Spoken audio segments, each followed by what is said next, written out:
if you guys don't know, Jacari White was killing at North Dakota State last year. Absolutely fried Butler. Sorry, Butler fans. We're going to get you again this year, by the way. What were like the key factors in you deciding you wanted to come play for the Cavaliers? So, I mean, I know I wanted to be at a school where, like, I feel basketball mattered, and I feel like here at UVA, basketball definitely matters because from North Dakota State, I don't know if people know, but big football school, won the last 10 championships in the last 12 years, FCS level. So, the main thing there is football, and it wasn't really that big, but I know coming here, I wanted to, be around good people, good fan base, great coaches, and I feel like, coming in, doing my research on the coaches and, UVA's history, I felt like it was a great spot, so.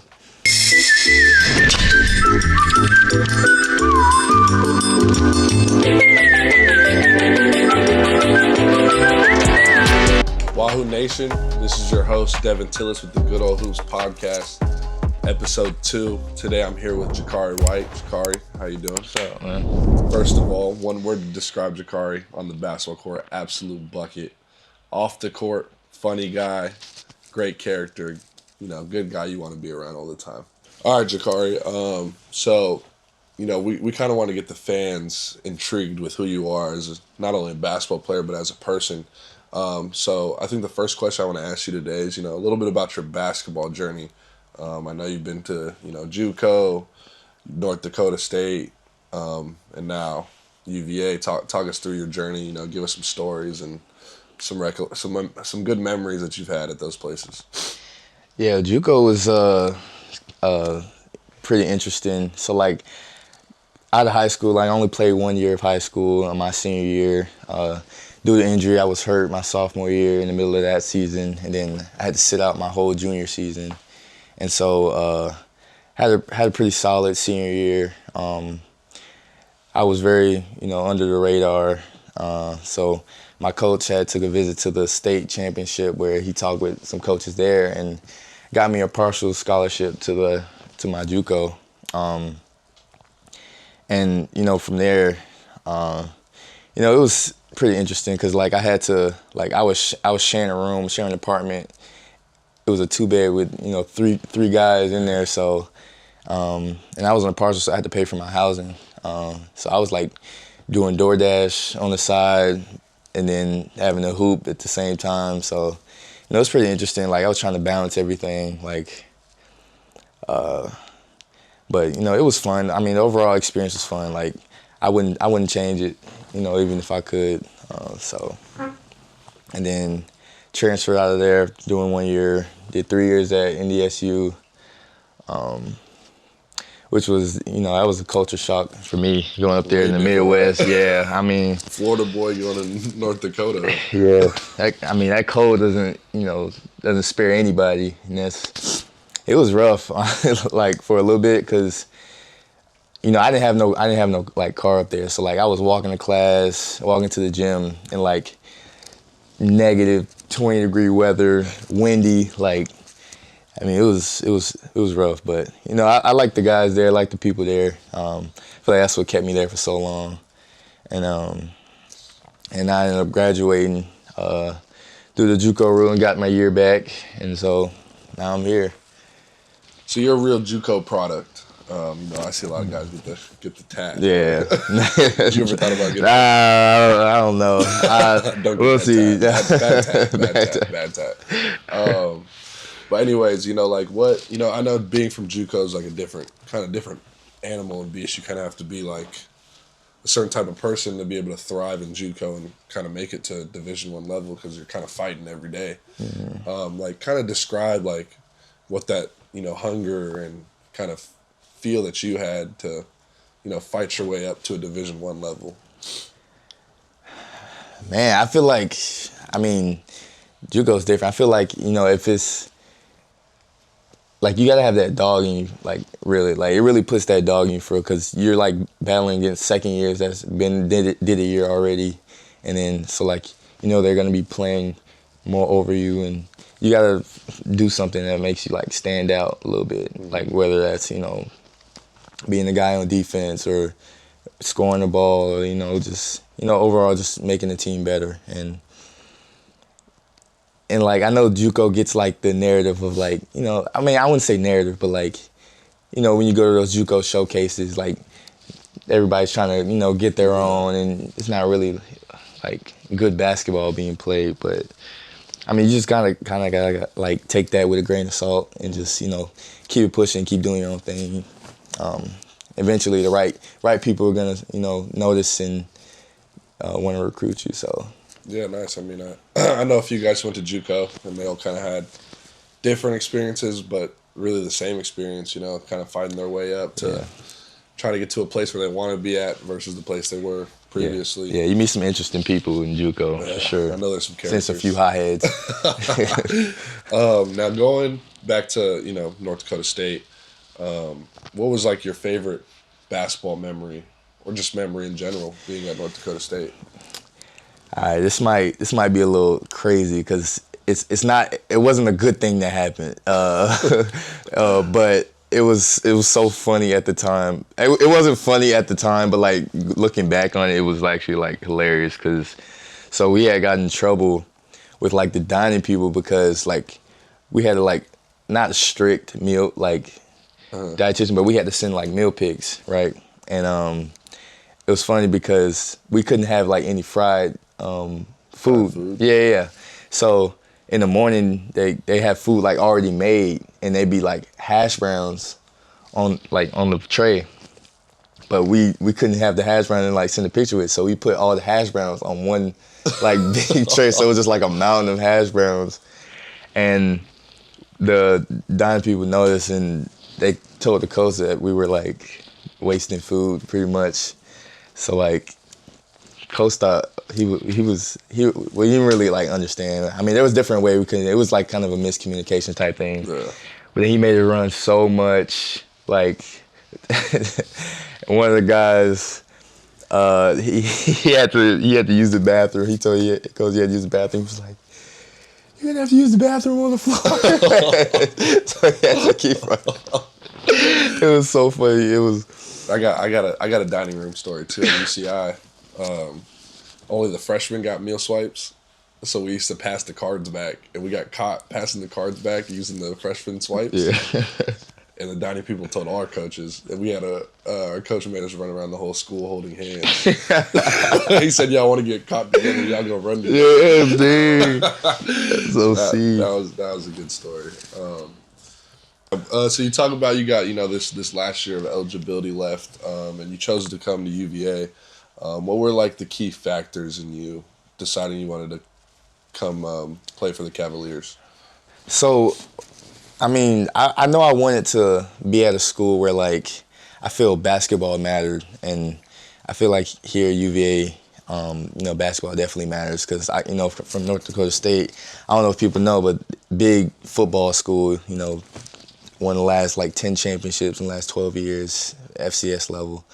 So, the main thing there is football, and it wasn't really that big, but I know coming here, I wanted to, be around good people, good fan base, great coaches, and I feel like, coming in, doing my research on the coaches and, UVA's history, I felt like it was a great spot, so that was ultimately what made me choose here. Yeah, I feel like I kind of went through the same process as you, the coaches here.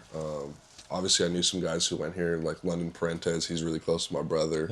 Kie Clark, I knew those guys. So, like, understanding that history that UVA had as a basketball program, it was pretty easy to, kind of make that decision and want to carry that on. So you talk about the coaches a little bit. We got Coach Ryan Odom. He brought us here. What has Coach Ryan Odom, been like for you as a coach so far, and how has he helped you grow as a player so far? I feel like I, learned a lot with him, with his coaching, especially at a different level, coming from mid-major level. Obviously, a different style of play, but I feel like I learned a lot, and it's really like helping me grow my game. For better or for worse, like.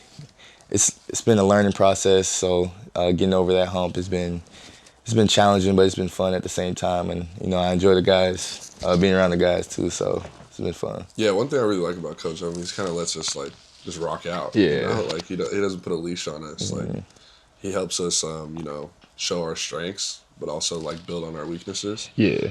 So that's been great for us. Kind of going back to your basketball journey a little bit. Like, what is your why? Why do you you get up sore? Why do you get up sore and come to practice every day and put that jersey on and just keep it pushing?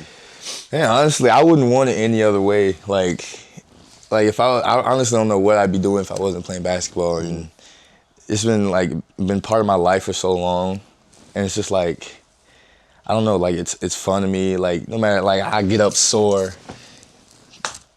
it's like as soon as I put my shoes on and step on the court, grab a ball, and it's just like dang, like I really miss like hooping, like and it's just, I don't know, it's just something like you just don't, it doesn't leave your body. Like once it's in you, like it doesn't really leave. Like I think even after I'm done hooping, I'll still be probably hooping in the men's league. 24 hours with a gut.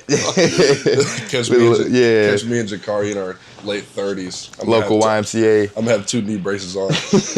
I'm gonna have a back brace. We only shoot middies. That's it.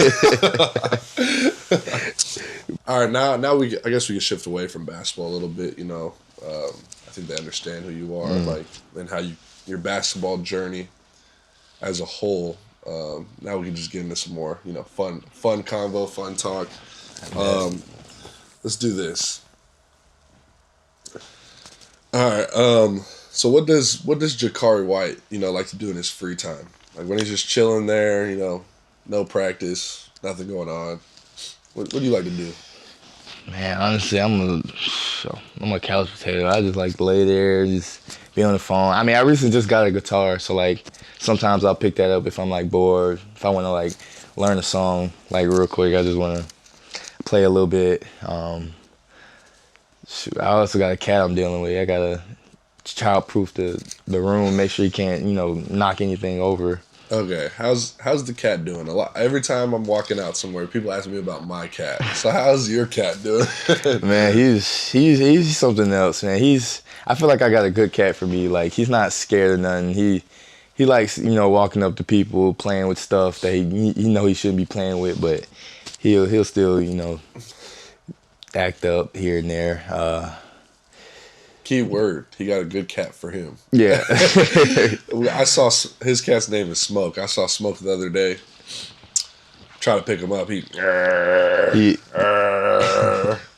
put him back down. He's fine. Then Jacari pick him up. Hey, Smoke. Blah, blah, blah. Smoke's like, oh, I love you. Like, then somebody else tried to grab him. It was like, all right, put him down, bro. It depends on his mood. I don't know. Yeah.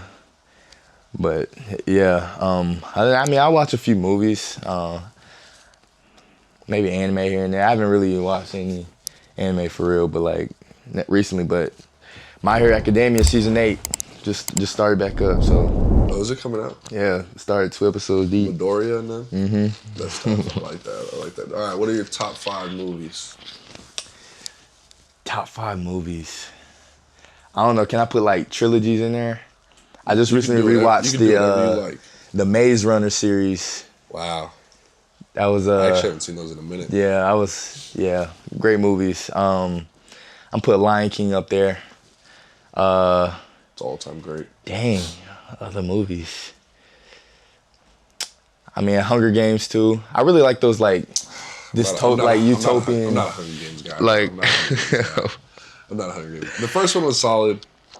I don't know. I feel like it just got repetitive for me. I couldn't keep up. I mean, I said the same thing, and then I like watched because I didn't watch Catching Fire, and then I watched that one, and then they came out with most recent like Birds and Snakes. I was like passing. It was like pretty decent. I was like, I messed with it. So I might have to tap in again. Maybe I just need to re-jog my memory. Yeah. Like once you like go back and realize like, dang, it's actually like a good movie. So. Was that 3? Was that 4? That was like 3. Oh, 3. Yeah. Let me see. This is probably, it's not a good movie, but it's a good movie to me. School Dance. It's like a stereotypical black Nick Cannon movie. Go back. You've probably seen like a few scenes from it. Like it was the famous Cat Williams. Is this a white baby? It was white baby. You probably 720 credit score. Yeah, I've been 16 consecutive years. Yeah, I can watch that movie. That opposite. Yes. I know exactly what you're talking about. All right. Yes. Sure. And man, I really don't have any movies off the dome for the last one. I'm probably gonna have to cut it there though. All right, for sure. We'll be done with the movie talk then. All right, where do you see yourself in 10 years? I mean, hopefully playing. Hopefully playing. Maybe playing. I don't know. We'll see how my body holds up. You know, but yeah, hopefully I am playing. But if not, you know, I want to do something that's like that I love doing. Like I haven't really found what I wanted to do like outside of basketball. So like hopefully like later down I'll find something that, you know, I want to pick up and continue doing.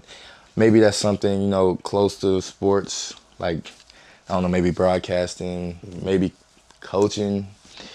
We'll see. I don't want to do coaching. Yeah, I know like it's a grind, like coaching is a grind. So yeah, I think I'll probably end up being a coach. Whether I like it or not. Everybody tells me I'm probably going to coach one day, so I think I might as well, you know?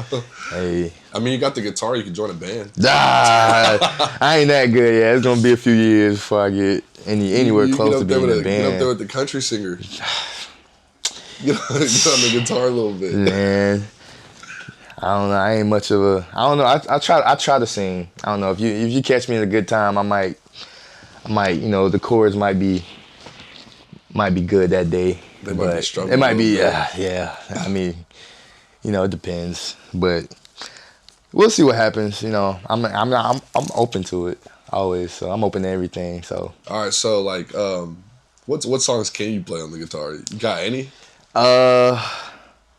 Say You Won't Let Go, James Arthur. I'm trying to learn how to play Cover Me Up, but that's tough. Lights Down Low. By Max. Mm-hmm. That's pretty much it, though. We might need to talk to, you know, like UVA band or something. Get you. I need some lessons. Hey, if anybody want to give me some lessons, get you some lessons for real. Something. We get you right now I'm just watching YouTube tutorials and watching videos, trying to learn myself. This is the scene. Like I have no idea how to read guitar sheet music, but hey, I can play it by sight. Fun fact: I actually used to play the bass guitar in 6th grade. I was in a band, school band. We didn't have a name. It was just every 6th grade, every year the 6th grade group had a band. And I did it. Wow. I didn't know how to read any of the music, but like I had a teacher, and I'd just be like, "Show me how to play it." He showed me. To play it, yeah. Hey, sometimes the best time. I could only play that song by Imagine Dragons. Believer? Nah.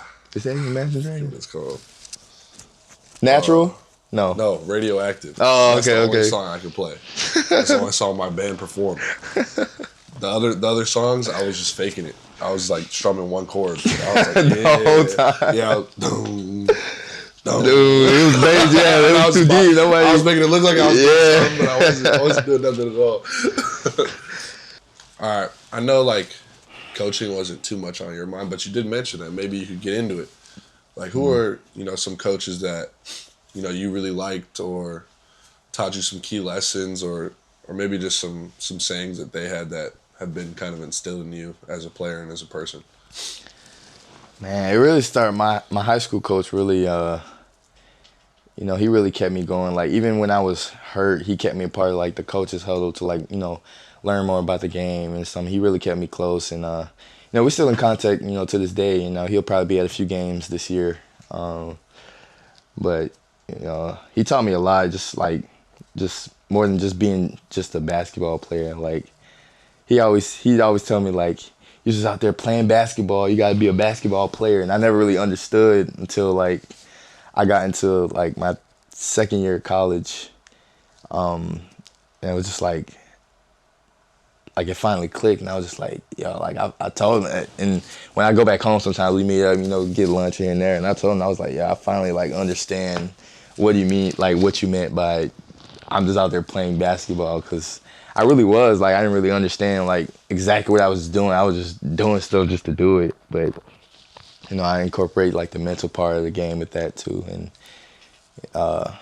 yeah, I feel like he helped me a lot in my career. I wouldn't be here without him. So yeah, for sure. I mean, my high school coach was like kind of the same way. Like he kind of, I mean, for me, I was like always like the young, chubby. Like he always looked at me the young, chubby freshman that he didn't know could play basketball until I got there, and then I kind of took off. But like his whole thing was like, you might be overlooked a lot, but like just be you, and that's always got me to everywhere I've gone.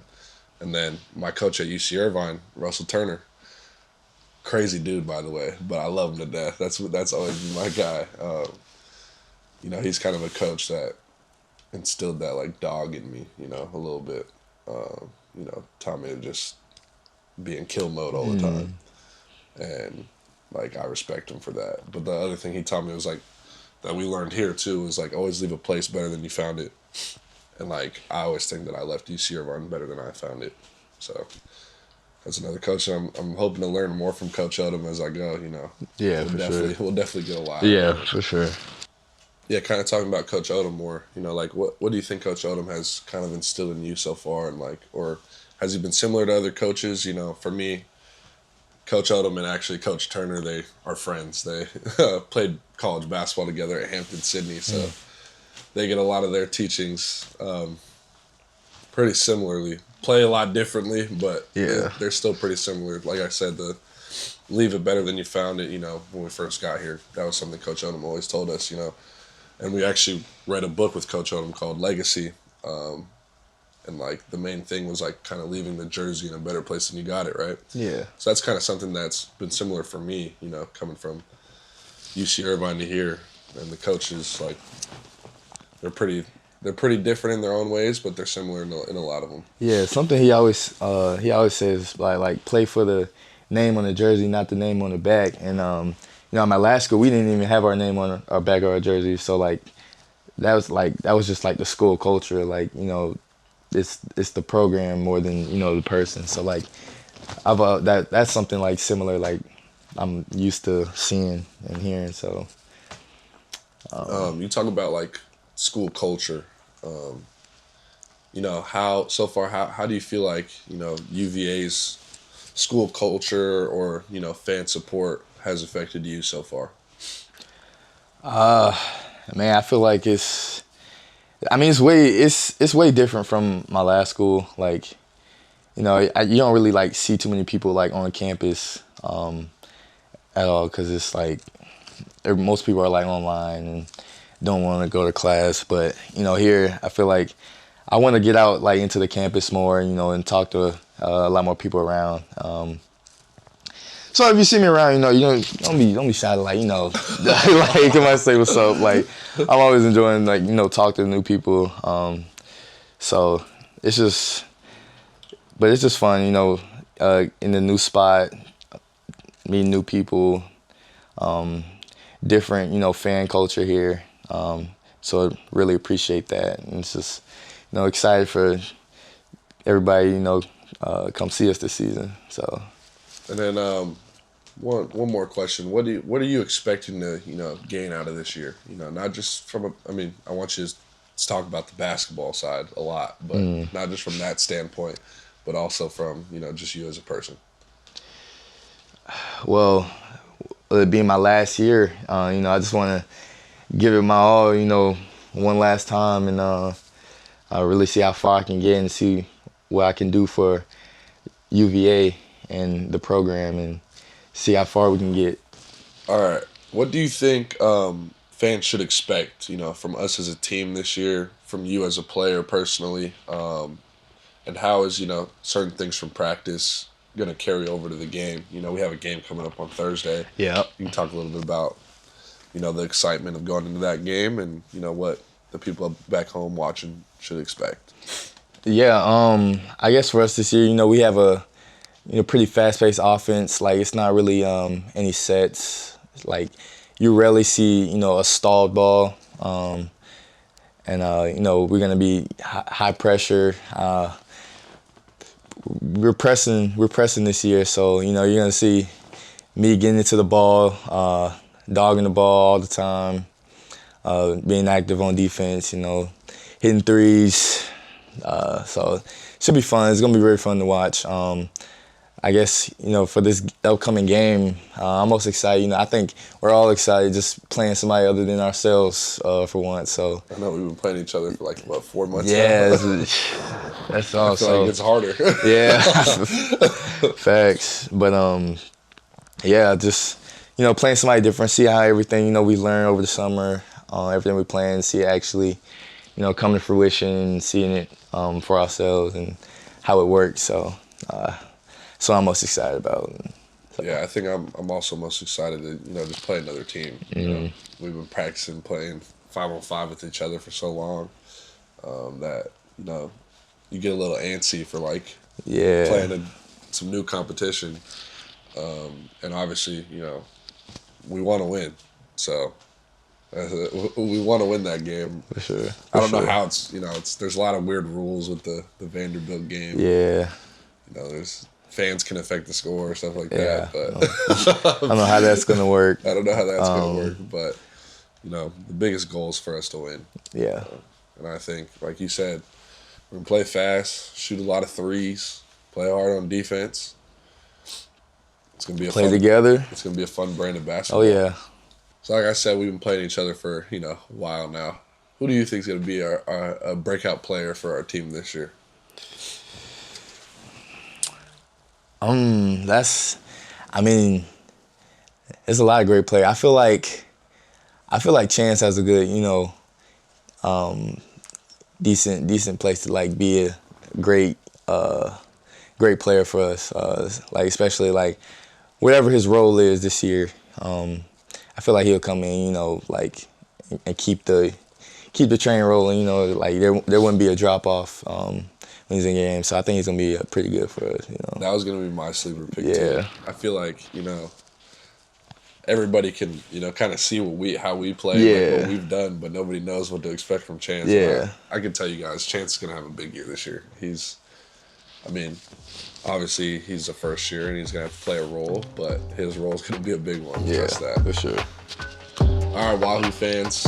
This was episode 2 with Jacari White. Jacari, thank you. Sir, thank you for having me. Thank you for being on this show. Hopefully one day we can all see you on stage with the guitar, singing a song or something. Be a long time from there. But Wahoo fans, now you get to know my brother a little bit better. And signing off. Thank you guys.